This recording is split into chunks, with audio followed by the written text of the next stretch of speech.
नमस्कार। आपका फिर से हमारे YouTube तथा Facebook दोनों चैनल पर स्वागत है। आज हम लोग कोऑर्डिनेट ज्योमेट्री क्लास 10th के लिए स्टार्ट कर रहे हैं, जिसका आज कुछ थ्योरी पार्ट होगा। इसके बाद हम लोग फिर चैप्टर स्टार्ट करेंगे। यदि आप चैनल पर नए हैं तो चैनल को सब्सक्राइब कर लें, साथ ही साथ बेल आइकन को भी दबा दें। अभी तक आप मेंसुरेशन का भारतीय वन से जितना भी चैप्टर का थ्योरी प्लस क्वेश्चन है, सारे क्वेश्चन को हम लोगों ने सॉल्व कर लिया है।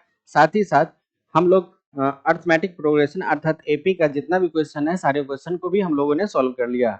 आज हम लोग जो चर्चा करने वाले हैं वो टॉपिक का नाम है कोऑर्डिनेट ज्योमेट्री, जो आपके बोर्ड एग्जाम में क्लास 10th में 10 मार्क्स का पूछता है प्रत्येक साल। तो चलिए हम लोग स्टार्ट करें। तो देखिएगा, अपन लोगों का जो टॉपिक है, टॉपिक का नाम है निर्देशांक ज्यामिति, जिसको हम लोग कहेंगे कोऑर्डिनेट ज्योमेट्री। ठीक है जी, निर्देशांक ज्योमेट्री, निर्देशांक ज्यामिति, जिसको इंग्लिश में कहते हैं कोऑर्डिनेट ज्योमेट्री। यह आपके क्लास 10th के लिए है, क्लास 10th मैथमेटिक्स के लिए। यदि आप थ्योरी पार्ट पढ़ लेते हैं तो आपसे एनसीईआरटी का भी बुक बनेगा, साथ ही साथ जो है आपसे भारतीय भवन का भी बुक बनेगा। एनसीईआरटी, भारतीय भवन, साथ ही साथ आपका जो भी आर डी शर्मा बनाना हो या केसी सिन्हा बनाना हो, आर एस अग्रवाल बनाना हो, यदि आपको थ्योरी पार्ट यदि कंप्लीट हो जाता है तो आप किसी भी पब्लिकेशन के बुक को आप सॉल्व कर सकते हो। तो चलिए हम लोग स्टार्ट करते हैं। तो सबसे पहले हम लोगों को जानना है कि कोऑर्डिनेट ज्योमेट्री होता क्या है। कोऑर्डिनेट ज्योमेट्री हम लोग कहते हैं किसको? सबसे पहला बात ये उठता है। तो देखिएगा, निर्देशांक ज्यामिति को हम लोग इंग्लिश में कहते हैं कोऑर्डिनेट ज्योमेट्री। ये है क्या? तो देखिए, आप जी ज्योमेट्री तो पढ़े होंगे, ज्योमेट्री तो आप पढ़े होंगे, साथ ही साथ आप अलजेब्रा भी पढ़े होंगे, आप साथ ही साथ अलजेब्रा भी पढ़े होंगे। बी है ये अलजेब्रा और कोऑर्डिनेट। अब जब दोनों चीज पढ़े हैं, जब और अलजेब्रा और कोऑर्डिनेट दोनों को हम एक साथ जोड़ करके पढ़ते हैं तो हमारा क्या कहलाता है? कोऑर्डिनेट ज्योमेट्री कहलाता है। हम इसको इस प्रकार से भी परिभाषित कर सकते हैं कि जब हम ज्यामिति अर्थात ज्योमेट्री को बीजगणित अर्थात अलजेब्रा के साथ जोड़ कर पढ़ते हैं, अर्थात ज्योमेट्री और अलजेब्रा दोनों को हम एक साथ यदि कर दे तो हमारा क्या बन जाता है? निर्देशांक ज्यामिति या कोऑर्डिनेट ज्योमेट्री कहलाता है। ठीक है जी। इसका एग्जाम्पल क्या हो सकता है? जैसे दो बिंदु है, अपने पास दो बिंदु है, मान लेते कि एक बिंदु ये है और दूसरा बिंदु ये है। इस दोनों बिंदुओं के बीच की दूरी हमको पता करना है। ठीक है, तो दो बिंदुओं के बीच की दूरी निकालना हम लोग किस में पढ़ते हैं? कोऑर्डिनेट ज्योमेट्री में पढ़ते हैं। जैसे कोई रेखाखंड है, कोई एक रेखाखंड है, मान लेते कि ये रेखाखंड है, इसका बीच वाला पॉइंट कहीं न कहीं तो होगा जिसको सेंटर पॉइंट कहेंगे। तो किसी रेखाखंड का मध्य बिंदु निकालना हम लोग किस में पढ़ते हैं? कोऑर्डिनेट ज्योमेट्री में पढ़ते हैं। जैसे तीन भुजाओं से बने त्रिभुज का क्षेत्रफल निकालना, मान लेते कि अपने पास ये तीन भुजा है, इस तीनों भुजाओं को हम आपस में क्या करें? मिला दें तो त्रिभुज बनेगा। इस त्रिभुज का क्षेत्रफल हम लोग कैसे निकालेंगे? ये चीज हम लोग किस में पढ़ते हैं? तो कोऑर्डिनेट ज्योमेट्री में पढ़ते हैं। ठीक है जी। तो दो बिंदुओं के बीच की दूरी निकालना, किसी रेखाखंड के मध्य बिंदु निकालना, तीन बिंदुओं से बने त्रिभुज का क्षेत्रफल निकालना, साथ ही साथ विभाजन सूत्र, अंतर विभाजन सूत्र, बाय विभाजन सूत्र, ये सारा चीज हम लोग क्या करते हैं? कोऑर्डिनेट ज्योमेट्री के अंदर पढ़ते हैं क्लास 10th के लिए। जब हम लोग हायर क्लास में जाते हैं तो इससे भी आगे हम लोगों को पढ़ना रहता है। इतना में कोई दिक्कत नहीं, आगे आपको समझ में। चलिए आगे देखते हैं। अब जो अगला बात है, इसको हम लोग इस प्रकार से भी परिभाषित कर सकते हैं कि जैसे निर्देशांक ज्यामिति गणित की उपशाखा है। निर्देशांक ज्योमेट्री अर्थात कोऑर्डिनेट ज्योमेट्री जो है हमारा गणित का ही एक शाखा है, जिसमें किसी भी बिंदु, इसको बिंदु कहते हैं। रेखा, ये हमारा रेखा है। आकृति, तो आकृति हमारा त्रिभुज भी हो सकता है, वृत्त भी हो सकता है, वर्ग भी हो सकता है, आयत भी हो सकता है, कोई भी आकृति हो जाए। निर्देशांक ज्यामिति गणित की वह शाखा है जिसमें किसी भी बिंदु, रेखा, आकृति की स्थिति संख्याओं एक्स वाई की मदद से कार्तीय तल पर दिखाया जाता है। कार्तीय तल हम लोग कहते हैं किसको? जैसे हम लोग क्या कर लें, दो लाइन ले लेते हैं। अपने पास एक ये लाइन है और दूसरा ये लाइन है। ठीक है, इस दोनों लाइन से जो तल बनेगा उस तल को हम लोग क्या कहेंगे बाबू? कार्तीय तल कहेंगे। इस दोनों रेखाओं से जो तल बनेगा उस तल को हम लोग क्या कहेंगे? कार्तीय तल कहेंगे। यहाँ पे निर्देशांक ज्योमेट्री या नियामक ज्यामिति में जो है हम लोगों को जो पढ़ना है, अर्थात कोऑर्डिनेट ज्योमेट्री का परिभाषा ये भी कहता है कि निर्देशांक ज्यामिति गणित की वह शाखा है जिसमें किसी भी बिंदु, रेखा या आकृति की स्थिति को संख्याओं एक्स वाई की मदद से, किसकी मदद से, एक्स वाई की मदद से कार्य के तल पर दिखाया जाता है और उनसे संबंधित प्रश्न बीजगणितीय सूत्र द्वारा हल किए जाते हैं। किसमें? तो कोऑर्डिनेट ज्योमेट्री में। क्या आपको कोऑर्डिनेट ज्योमेट्री का परिभाषा समझ में आया? चलिए इसको हम एक बार फिर से बोलते हैं। नियामक ज्यामिति कोऑर्डिनेट ज्योमेट्री जो है, इसका परिभाषा क्या कहता है? जब हम ज्यामिति ज्योमेट्री को बीजगणित अर्थात अलजेब्रा के साथ जोड़ कर पढ़ते हैं तो हमारा क्या कहलाता है? कोऑर्डिनेट ज्योमेट्री कहलाता है। इसमें हम लोग पढ़ते क्या है? जैसे दो बिंदुओं के बीच की दूरी पता करना हो, दो बिंदु है इसके बीच की दूरी पता करना है तो हम लोग किस में पढ़ते हैं? कोऑर्डिनेट ज्योमेट्री में पढ़ते हैं। कोई एक रेखाखंड है उसके बीच का बिंदु यदि हमको पता करना हो तो हम लोग किस में पढ़ते हैं?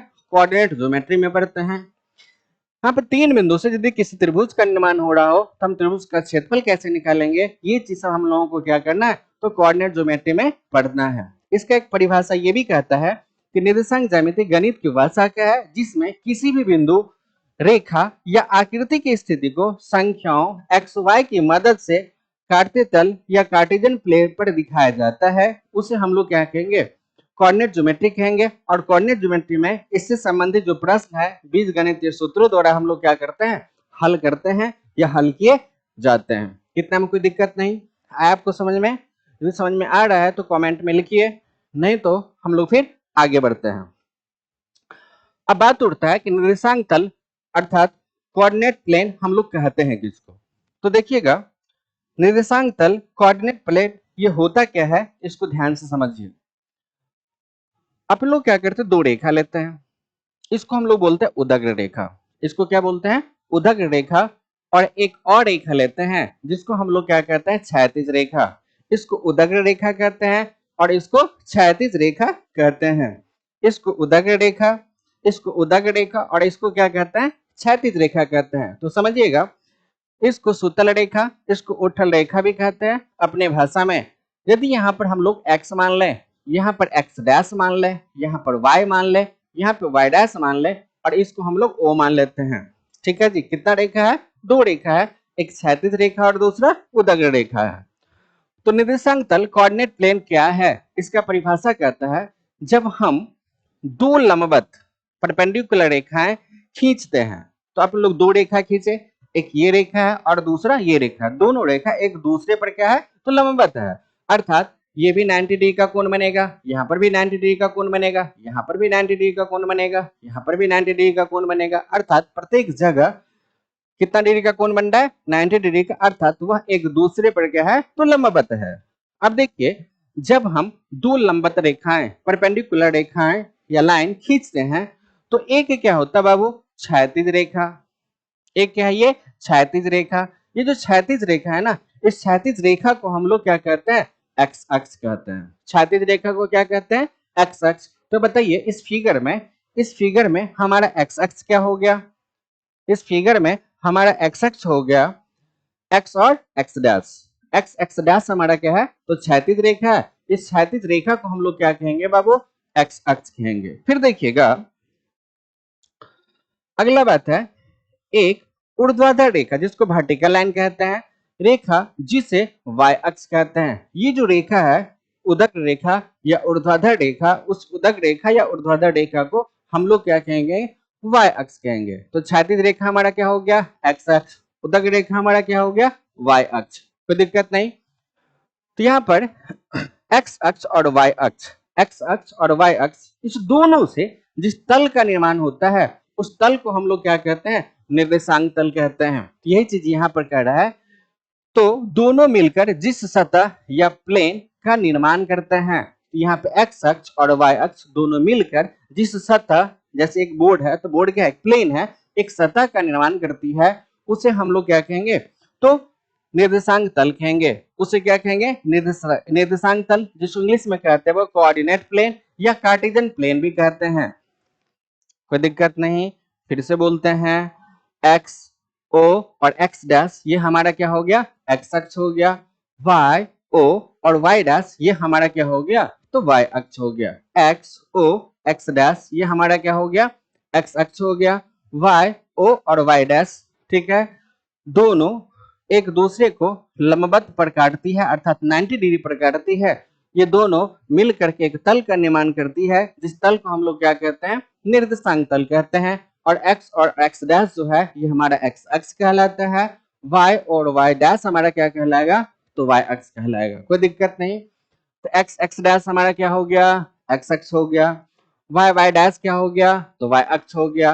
कोई दिक्कत नहीं। और दोनों अक्ष मिल करके जिस तल का निर्माण करती है उस तल को हम लोग क्या कहेंगे, तो निर्देशांक तल या कार्टेशियन प्लेन या कोऑर्डिनेट प्लेन क्या कहेंगे, इसको कहा जाता है। अब बात उठता है कि x अक्ष और y अक्ष दोनों जिस बिंदु पर काटती है, x अक्ष और y अक्ष दोनों एक दूसरे को जिस बिंदु पर काटती है उस बिंदु को कहते हैं मूल बिंदु। उस बिंदु को क्या कहते हैं, मूल बिंदु कहा जाता है। मूल बिंदु, मूल बिंदु को इंग्लिश में कहते हैं ऑरिजिन, ORIGIN, क्या कहते हैं, ऑरिजिन। तो ऑरिजिन को हम लोग इस प्रकार से परिभाषित कर सकते हैं कि x अक्ष तथा y अक्ष दोनों एक दूसरे को जिस बिंदु पर काटती है उस बिंदु को क्या कहेंगे, मूल बिंदु या ऑरिजिन पॉइंट कहा जाता है। कोई समस्या नहीं। इतना बात आपको समझ में आया, इतना बात आपको समझ में आ गया, समझ में आ गया तो इसका आप स्क्रीनशॉट ले लीजिए। हम लोग फिर आगे बढ़ते हैं। अगला जो टॉपिक है, अगला टॉपिक है जैसे किसी बिंदु की x अक्ष से दूरी को उस बिंदु का y निर्देशांक या कोटि, जिसको इंग्लिश में कहते हैं ऑर्डिनेट कहते हैं। ठीक है जी, फिर से समझिए। मान लेते हैं ये हमारा x अक्ष है और ये हमारा क्या है, y अक्ष है। ये हमारा x अक्ष है और ये हमारा y अक्ष है, और दोनों मिल करके जिस तल का निर्माण करती है उस तल को हम लोग क्या कहते हैं, निर्देशांक तल कहते हैं। ये हमारा x अक्ष और ये हमारा y अक्ष है।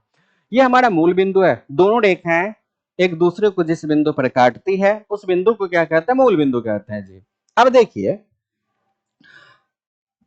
यहाँ पे किसी बिंदु की x अक्ष से दूरी, अब मान लेते हैं कि यहाँ पर कोई एक बिंदु है, यहाँ पर कोई एक बिंदु P ले लेते हैं जिसका कोऑर्डिनेट x, y, नियामक को x, y से सूचित किया था, हम आगे चर्चा कर रहे हैं, पहले इसको समझ लीजिए। अब ये जो बिंदु है, ये जो बिंदु है, इस बिंदु से x अक्ष की कुछ न कुछ तो दूरी होगी। यहां से लेकर के यहां तक की दूरी तो कुछ न कुछ होगी, इतना। यहां से लेकर के यहां तक की दूरी, यहां से लेकर के यहां तक की दूरी, ये जो दूरी है, ये दूरी हमारा क्या कहलाता है, y निर्देशांक कहता है इसको। यहाँ पर किसी बिंदु से x अक्ष से दूरी, फिर से बोलते हैं, किसी बिंदु से x अक्ष से दूरी, ये जो दूरी होगा इस दूरी को हम लोग कहेंगे y निर्देशांक, और ये जो दूरी है इस दूरी को हम लोग क्या कहेंगे, x निर्देशांक। फिर से बोलते हैं, ध्यान से देखिएगा। यहाँ पर कोई एक बिंदु है, यहाँ पर जो अपना कोई एक बिंदु है P, जिस बिंदु का कोऑर्डिनेट हम लोगों ने क्या माना, x, y माना। तो बताइए यहां से लेकर के यहां तक की जो दूरी होगा, ये दूरी हमारा क्या कहलाएगा, x निर्देशांक कहलाएगा। क्या कहलाएगा, ये x निर्देशांक, ये हमारा क्या कहलाएगा, x निर्देशांक। और यहां से लेकर के यहां तक की जो दूरी है इस दूरी को हम लोग क्या कहेंगे, y निर्देशांक, y निर्देशांक। यहां से लेकर के यहां तक की जो दूरी होगा उस दूरी को हम लोग क्या कहेंगे, x निर्देशांक कहेंगे। और यहां से लेकर के यहां तक की जो दूरी है इस दूरी को हम लोग क्या कहेंगे, y निर्देशांक। यही चीज यहाँ पर है, किसी बिंदु की x अक्ष से दूरी, किसी बिंदु की x अक्ष से दूरी, यहाँ पे जो बिंदु है यहाँ से x अक्ष से कितना दूर है, इतना दूर है, इतना दूर है। ये हमारा क्या कहलाएगा, y निर्देशांक कहलाएगा।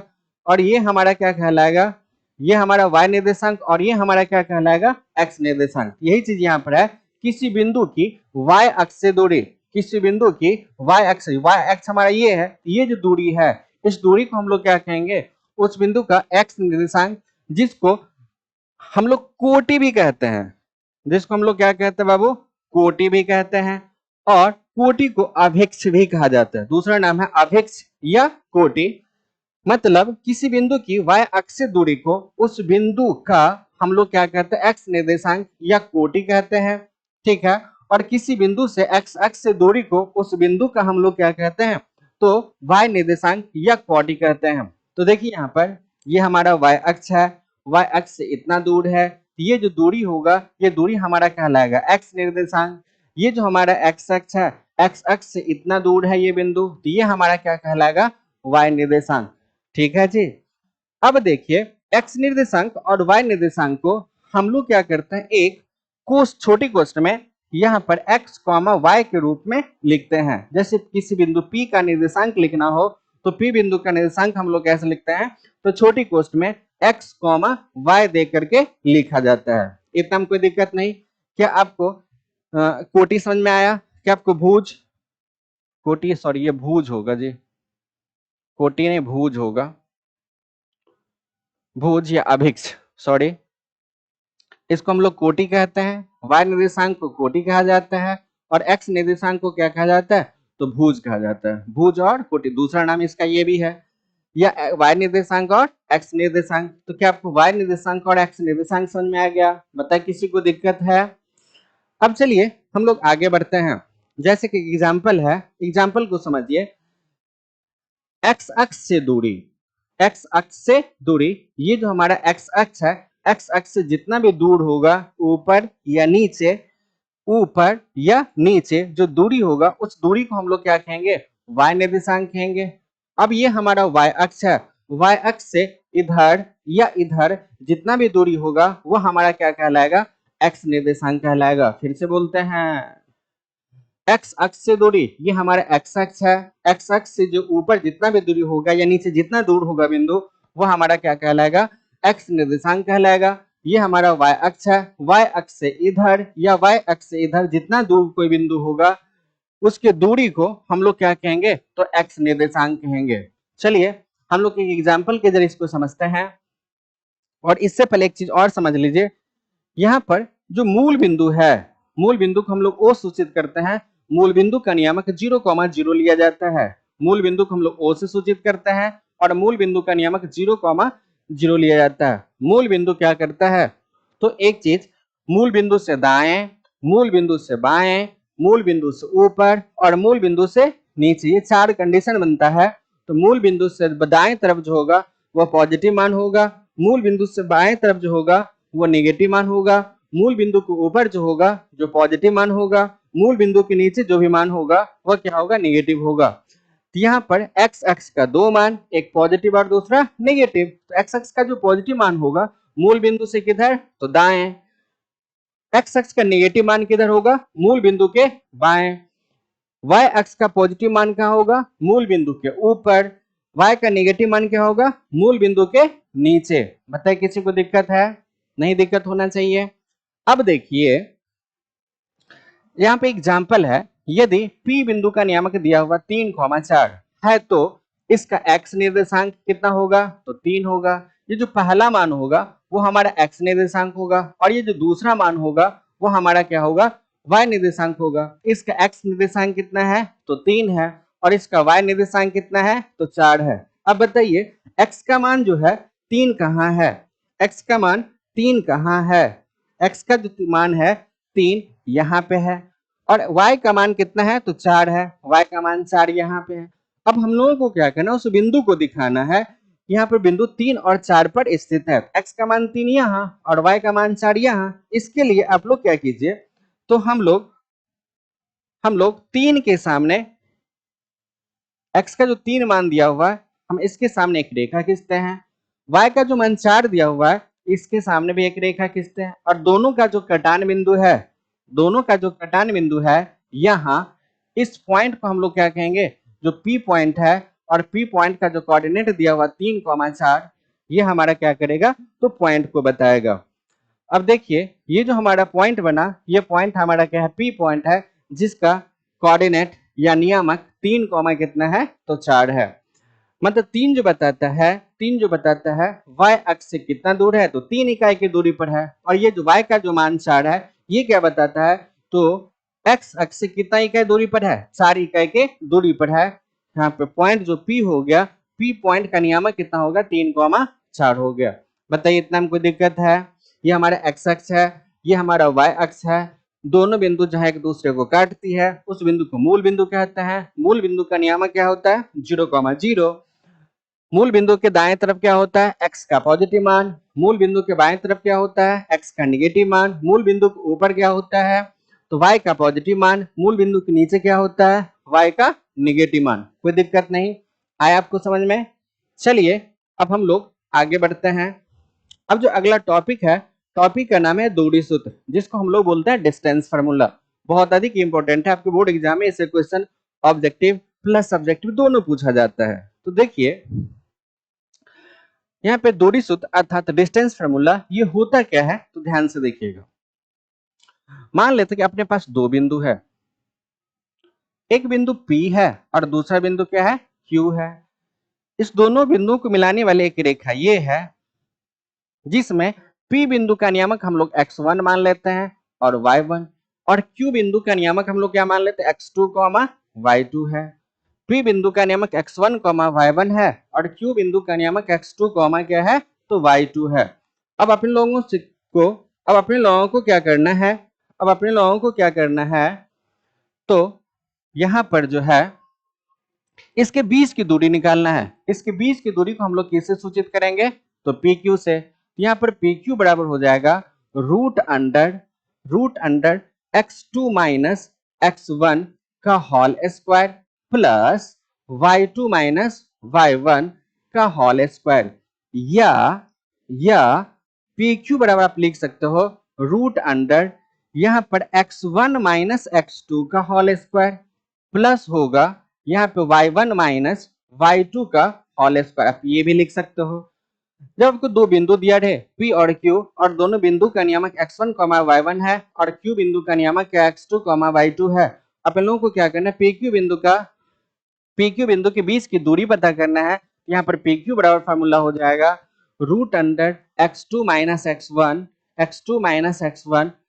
का whole square plus y2 minus y1 का होल स्क्वायर, या PQ बराबर root under x1 minus x2 का whole square plus y1 minus y2 का होल स्क्वायर। आप दोनों में से किसी भी फार्मूला से आप लोग क्या कर सकते हो? तो इसके बीच की दूरी ज्ञात कर सकते हो। चलिए हम लोग कुछ एग्जाम्पल के जरिए इसको समझते हैं। मान लेते हैं कि आपके पास दो बिंदु है। दो बिंदु दे दिया, दो बिंदु। मान लेते हैं कि यहाँ पर P है, P बिंदु का नियामक आपको दे दिया, चलिए 3,4, और Q बिंदु है जिसका नियामक आपको दे दे, मान लेते हैं कि 5 और 6 दे दे, और आपसे कहा जाए कि PQ के बीच की दूरी ज्ञात करो, क्या होगा? तो PQ के बीच की दूरी ज्ञात करने के लिए सबसे पहले x1 का मान कितना है? तो 3 है। y1 का मान कितना है? तो 4 है। फिर यहाँ पर x2 का मान कितना है? तो 5 है। y2 का मान कितना है? तो 6 है। x1 का मान 3, y1 का मान 4, x2 का मान 5, y2 का मान 6। मतलब ये सारा मान अब अपने लोगों के पास उपलब्ध है। जब सारा मान अपने पास उपलब्ध है तो हम लोगों से पूछा जा रहा है कि इसके बीच की दूरी ज्ञात करें, अर्थात PQ बोला ज्ञात करना है। तो बताइए, चूंकि PQ बराबर क्या फॉर्मूला? रूट अंडर यहाँ पर x2 माइनस x1 का होल स्क्वायर प्लस होगा यहाँ पे y2 माइनस y1 का होल स्क्वायर। अब देखिए यहाँ पर PQ बराबर यहाँ पे रूट अंडर x2 का मान कितना है? तो 5 है, माइनस x1 का मान कितना है? तो 3 है, इसका होल स्क्वायर प्लस y2 का मान कितना है? तो 6 है, माइनस y1 का मान कितना है? तो 4 है, चले इसका होल स्क्वायर। यहाँ पर PQ बराबर रूट अंडर, क्या 5 में से 3 घटाएंगे कितना होगा? तो 2 होगा, यहाँ पर 2 का स्क्वायर, और प्लस 6 में से 4 घटाएंगे तो 2 होगा, 2 का स्क्वायर। यहाँ पर PQ बराबर होगा, यहाँ पे रूट अंडर 2 का स्क्वायर कितना? तो 4, प्लस 2 का स्क्वायर कितना? तो 4। यहाँ पर PQ बराबर होगा रूट अंडर 4 और 4 कितना होगा? 8 होगा। इस प्रकार से PQ बराबर, क्या हम 8 को लिख सकते हैं 2 रूट 2? हाँ जी, कैसे? तो ऐसे।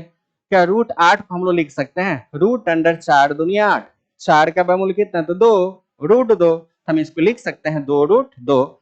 अब देखिए PQ जो निकला इसके बीच की दूरी निकला, और दूरी का मात्रक कुछ न कुछ तो होना चाहिए। जब यहाँ पर मात्रक लिखने की बारी हो तो दूरी का मात्रक यहाँ पर हम लोग क्या लिखते हैं? इकाई। दूरी का मात्रा क्या होगा, इकाई। तो इस प्रकार से पी क्यू बराबर जो अपन लोगों का निकल गया 2√2 इकाई। जब आपको P और Q बिंदु पता हो, जब आपको P और Q बिंदु पता हो तो P बिंदु का नियमक 3,4 है और Q बिंदु का नियमक 5,6 है। अपन लोगों से इस बीच की दूरी पूछा जा रहा है, इसके बीच की दूरी क्या होगा बताइए। चलिए अब हम लोग आपके लिए जो है एक दो एग्जाम्पल दे रहे हैं। आपका काम है इसको बनाइए और इसका आंसर कमेंट में फेंक के मारिए। चलिए दूसरा एग्जाम्पल हम लेते हैं, यहाँ और यहाँ दो बिंदु ले लेते हैं P और Q। मतलब P बिंदु का नियमक 5,7 है और Q बिंदु का नियमक 7,8 है। इसके बीच की दूरी क्या होगा निकालिए, आपके लिए छोड़ देते हैं। चलिए तीसरा एग्जाम्पल लेते हैं। यहाँ पर तीसरा एग्जाम्पल लेते हैं। चलिए आपके पास P और Q दो बिंदु है। P का नियमक हम ले लेते हैं कि -3,4 है और Q बिंदु का नियमक 5,7 है। चलिए इसका भी आंसर आप कमेंट में फेंक के मारिए। चलिए चौथा एग्जाम्पल लेते हैं। यहाँ पर P और Q दो बिंदु है। चलिए P और Q दो बिंदु है। P बिंदु का नियमक -5, -7 ले लेते हैं। Q बिंदु का नियमक 3,6 ले लेते हैं और बोल रहा है कि इसके बीच की दूरी निकालिए क्या होगा। क्या आपके लिए छोड़ दें दूसरा, तीसरा और चौथा? ठीक है, आप ये जो है क्वेश्चन का आंसर क्या होगा आप कमेंट में फेंक के मारिए, कोई दिक्कत नहीं। इससे आगे हम लोग फिर अगले टॉपिक पे फिर कल चर्चा करते हैं। तब तक के लिए bye bye, good night and जय हिंद।